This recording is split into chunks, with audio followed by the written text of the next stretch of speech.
بسم الله الرحمن الرحيم. ازيكم يا حبايب قلبي؟ عاملين ايه؟ يا رب تكونوا بخير. صباح الفل او مساء الفل على اختي وحبيبتي وامي اللي بتتابعني. وحشتوني كمان مره، وحشتوني. صباح الفل عليكم. لسه مشتريه الخضار دلوقتي، فقلت اقول لكم على الاسعار علشان تاخدوا فكره عن الاسعار بتاعه الاسبوع دوت. تعالي كده نبدا ونسمي الله ونصلي على الرسول عليه افضل الصلاه والسلام، وحطي اللايك بتاعك. ولو انت اول مره تتفرجي على هبه ما تنسيش تحطي اشتراك وتفعلي الجرس على كلمه الكل عشان يوصلك كل الفيديوهات يا ست الكل. واللايك بقى بتاعك اللي زي العسل، والكومنت اللي بينورني. قوليلي الاسعار عندك زي عندي كده ولا اتضحك عليا زي كل مره؟ لا لا لا، ما بيضحكش عليا كل مره، ما تظلمونيش. كل مره بلاقي الناس كده بتقعد تقول لي يا هبه الاسعار قريبه من عندنا، لا الاسعار عندك غاليه شويه، لا الاسعار رخيصه شويه، على حسب بقى ايه كل اسبوع. فقولوا لي الاسعار عندكم زي عندي كده الاسبوع دوت ولا لا؟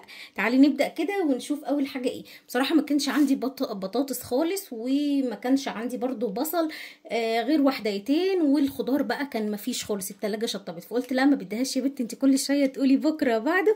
خدت بعضي ونزلت جري بقى، مش على السوق لان سوق المقطم خلاص اتشال، بس انا بروح كده سوق اللي هو عند الخزان، مش السوق الاساسي اللي جنب الاسم المقطم. تمام كده، تمام. اللي جنب اسم المقطم خلاص اتشال، اتنقل مكان تاني. لما ابقى اروح بقول لكم الدنيا عامله ايه في المكان التاني ده. المهم تعالي بقى ايه نشوف الاسعار بتاعه النهارده. البطاطس النهارده عامله 12 جنيه. بصي كده زي ما انت شايفه البطاطسيه حلوه، اللي هي فيها نقطه حمراء شويه، دي ما بلاقيهاش كتير في السوق. المره دي لقيتها موجوده، فبصراحه عجبتني فجبت منها. جبت بقى منها شويه حلوين كده يقعدوا معايا ايه الاسبوع كله، علشان ما اقعدش كل شويه ايه تخلص مني في وسط الاسبوع، وابعت يوسف يجيب لي من جنب البيت بتبقى ب15 وساعات بتوصل 17 كمان. زي ما انتوا شايفينها كده. حاولت على قد ما اقدر اللي انا اجيبها اللي هي البطاطايه الوسط، مش الكبيره قوي ولا الصغيره قوي، بس يعتبر بطاطايه حلوه كده. بس انا جايبه برضو كبير، بس عايزه اقول لك الكبيره ديت في اكبر منها عند الراجل، فحاولت على قد ما اقدر اللي انا ما اجيبش الكبيره قوي، لاني بلاقيها من جوه كده مشوخه او مخوخه، مش عارفه يعني، بلاقيها بايظه. المهم برميها في النهايه، فقلت لا مش كل مره بقى نرمي البطاطس يعني حرام. فحاولت على قد ما اقدر اللي انا ايه اجيبها حجمها كده مناسب يعني.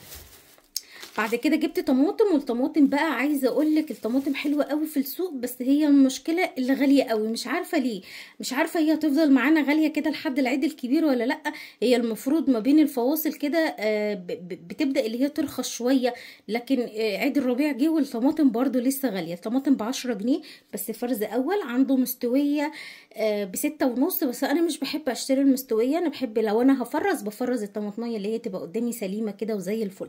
الطماطم دي سعر الكيلو عامل 10 جنيه. عندكم بقى عامل كام؟ لان انا بصراحه محتاره جدا في موضوع الطماطم ومش عارفه اتصرف فيها. ما عنديش خالص في الفريزر، والكميه اللي انا بجيبها بحطها في درج التلاجة، بستخدم منها يوميا، مع الاضافه لو انا هطبخ بضرب منها في الخلاط. نفسي افرز منها بس لما تبقى حتى ب7 جنيه. لكن لو فضلت ب10 كده مش عارفه، الله المستعان.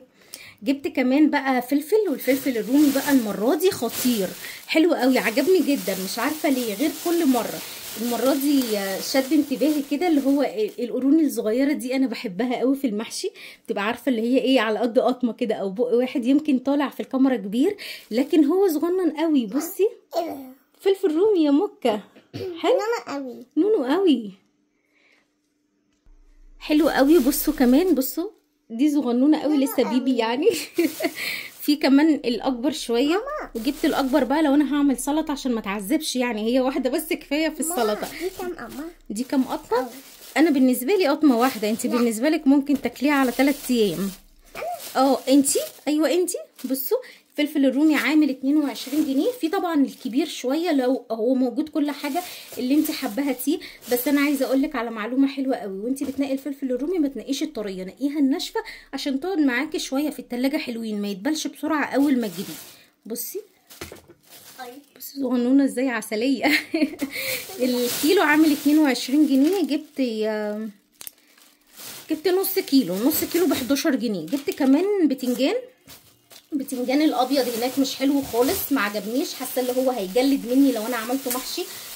مع ان البتنجان الابيض المفروض في الشتاء هو اللي يكون مش حلو، لكن في الشتاء طول الشتاء البتنجان كان معانا كويس جدا. المره دي لما جيت اشتريه لقيته مش الطف حاجه ومش احلى حاجه. بعد ما نقيت كده حوالي 3 4 وانا بنقي حاسه اللي هي وانا بقورها هتتقطع مني. طب يا بنتي دعكيها كده مش هتتقطع مني.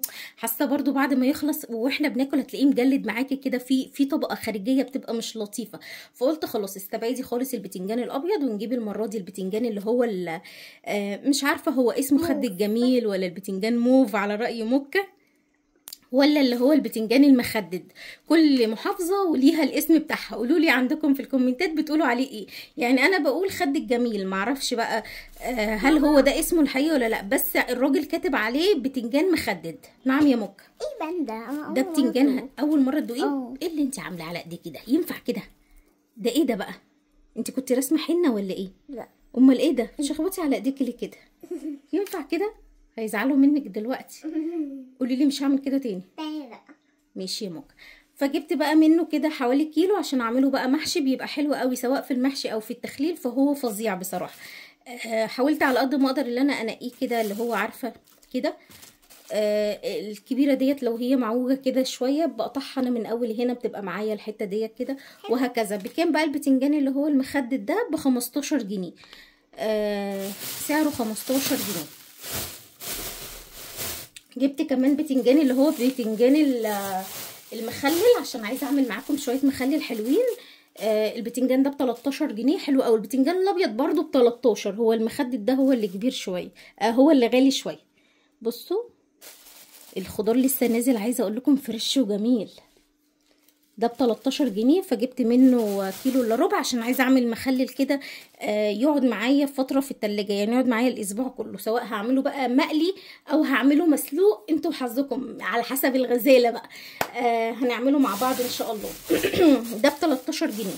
جبت كمان فلفل ده بيقولوا عليه اسمه فرنساوي ولا فرنسي مش عارفه بصراحه، بس انا سمعته بيقول عليه كده يعني، اللي هو الكبير شويه ده. انا بجيبه عشان احشيه مع المحشي، بيبقى طعمه حلو قوي ومحرق كده ومشطشط. اهو جبت منه شويه دول كده. وجبت بقى بصوا بصوا ده الفلفل الايه الصغير. جبت شويه فلفل كده حلوين صغننين علشان هنعمل مع بعض بقى ايه مخلل. وجبت كمان كام قرن فلفل، وانا بنقي كده لقيت كام قرن فلفل احمر صغير كده خطير. لا ده حراق. بصوا صغير كده وخطير كده. فقلت اللي هو ايه اعمله مع المخلل يبقى ايه طعمه حلو. وجبت كمان حاولت على قد ما اقدر ان انا انقي برده الفلفل الصغنون ده. الفلفل ده بحبه قوي في المخلل بصراحه. بصي حجمه صغير ازاي. مش بحب الحاجه الكبيره وزياده عن اللزوم، بحس ان هي واخده كيماوي اكتر علشان خاطر تكبر بسرعه والكلام ده. فجبت بقى اللي هو الفلفل ده. طبعا الفلفل ده كله الكيلو عامل 20 جنيه. انا جبت ربع كيلو بس. الكميه دي كلها ربع كيلو، مش ربع كيلو يعني 300 جرام اهو. شويه دول كده هخلل منهم، والباقي هخليه بقى في التلاجة للسلطه والكلام ده. جبت كوسه، وجبت كوسه المره دي كتيره شويه عشان الولاد بقوا بيحبوها قوي في المحشي بصراحه، بتبقى طعمها خطير. من بعد اللي انا قلته لكم في طريقتي في الكوسه في المحشي، العيال عندي بقوا بيعشقوها، مع ان هم اصلا ما بيحبوهاش طبيخ. لا مكه ما بتحبهاش. اركنوا مكه على جنب، مكه ما بتحبش اصلا الاكل كله صح. هي اخرها سندوتش جبنه. المهم عندي بقوا بيحبوها قوي، فبصراحه قلت ان انا اجيب لهم منها المره دي كيلو علشان خاطر اعملها لهم محشي. مش بيحبوها طبيخ. لما بعملها اليوم بتاع الطبيخ بحس ان هم بياكلوها غصب عنهم، بحس ان انا عارفين اللي هو الام الشريره اللي بتاكل العيال الاكل غصب عنها هو كده. فالكوسه بحب ان انا اجيبها كده حتى لو انا هطبخها. بصي الحجم الصغير ده بيبقى خطير قوي سواء في الحشو او في الطبيخ. الكيلو عامل 15 جنيه فجبت كيلو. تمام كده تمام.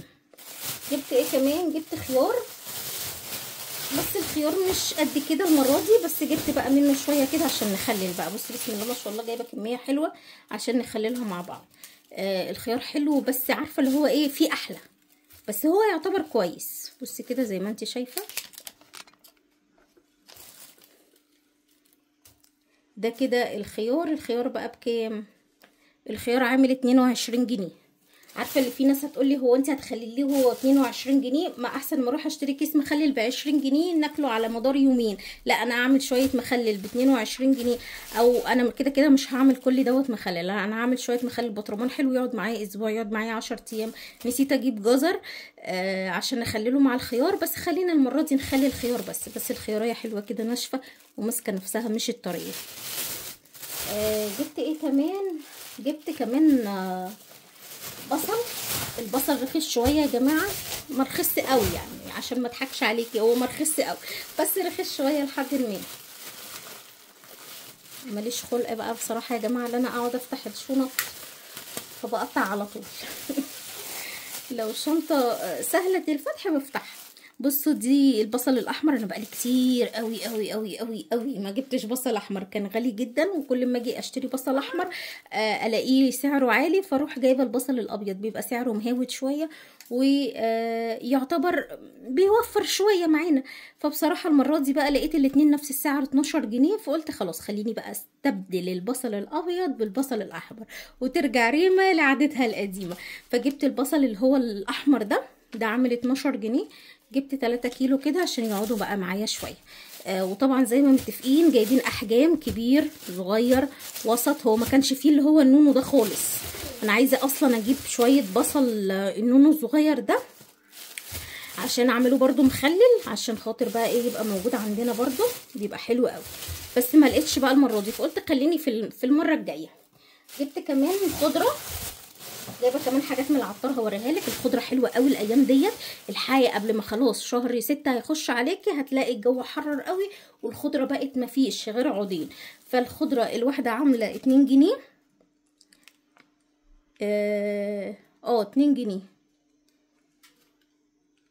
بصي هو اخد مني 12 جنيه، اخد مني 12 جنيه. انا مش عارفه بقى، انا جايبه 6 واحده نعناع، يبقى فعلا ب2 جنيه. جبت 2 كزبره و2 شبت و2 بقدونس علشان خاطر بقى افرزهم برده في الفريزر، استخدم اللي هستخدمه في المحشي اللي انا جايباه المره دي، والباقي هفرزه. ما فرزتوش يبقى هستخدمه على مدار الاسبوع، لو عملت طعميه، عملت مثلا عجه، عملت من الحاجات الحلوه اللي هي بتبقى ايه اكلات اقتصاديه كده وبتبقى طعمها حلو قوي. خضره كمان حلوه قوي، بصي زي ما انت شايفه كده خطيره. الحقيقه هاتيلك وفرزي، ولما تجيبي وتفرزي وانتي بتستخدميها في الصيف ما تنسينيش في دعوه حلوه من قلبك.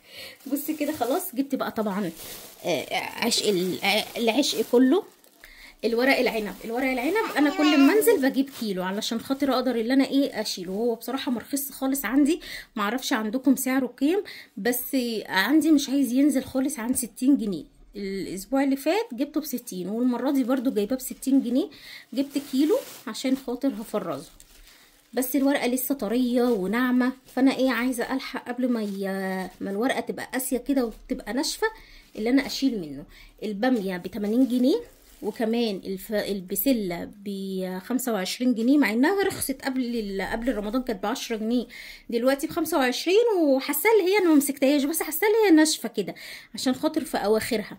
والفاصوليا ب20 جنيه برده. كده انا قلت لكم يعتبر كل اسعار الحاجه. الخوخ ب40، البطيخ رخص شويه بقى الكيلو ب18 جنيه.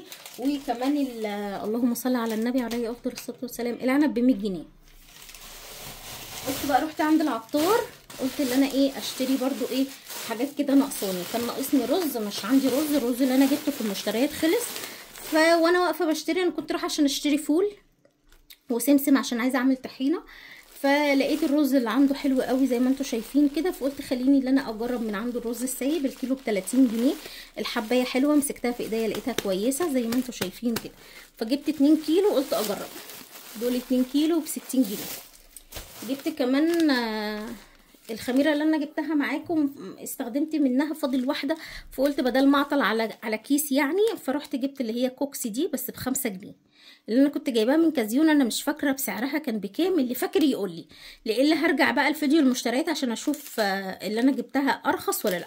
وده ب5 جنيه، مع اني كنت جايبه دوت من كازيون ب3 جنيه او 3 جنيه ونص حاجه زي كده، بس قلت برضو اللي انا ايه عند العطار بالمره يعني، بس بعد كده مش هيبقى بالمره.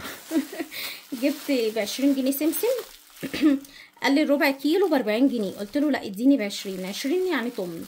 سمسم ابيض عشان هعمله طحينه، هنعمل شويه طحينه حلوين كده. عندي فول سوداني والزيت موجود عندنا، وجبت السمسم فهنعمل شويه طحينه. جبت كمان فول علشان الفول بصراحه انا بحبه قوي في البيت سواء في الفطار او العشاء، فبينفع بدمسه وبيبقى خطير بصراحه. بيبقى القدره بقى موجوده عندي او افضيه في علبه، العيال جعانه اروح غرفه كده في الطاسه ومسخناه، بيبقى حلو قوي، بينفع بصراحه. انت كمان تقدري تعملي كده او تجيبي كميه اكبر. انا القدره بتاعتي بتاخد حوالي 600 جرام فول، 700 ما بتكملش اكتر من كده، فانا بعمل فيها نص كيلو بس. لكن لو بتاخد اكتر من كده والقدره عندك كبيره اعملي كيلو هينفعك قوي. جبت كمان ب 20 جنيه فلفل اسود، مع اني كنت قايله له حصى اللي هو صحيح يعني، بس ما خدتش بالي بقى اللي هو حطهولي بودر كده. ب 20 جنيه. انا بحب الحاجات دي انا اللي اطحنها في البيت. بس يلا اهو الحمد لله على كل حال. المهم ان ايه الحاجه موجوده عندنا. بس دي الحاجات اللي انا جبتها بقى النهارده. بحبكم جدا، شكرا جدا ليكم. ما تنسوش تحطوا اللايك بتاعكم علشان خاطر بينورني، والكومنت بتاعكم الحلو. ردوا على الاسئله اللي انا بسالها يا جماعه، عشان ما ينفعش كده والله. انا لما بسالكم على حاجه ببقى فعلا محتاجه الاجابه بتاعتها، فبالله عليكم لو انا سالتكم على حاجه في خلال التصوير دوت قولوا لي الاجابه بتاعتها في الكومنتات لو انت تعرفوا. وقولوا لي كمان الاسعار عندكم زي عندي كده ولا لا. بحبكم جدا والسلام عليكم.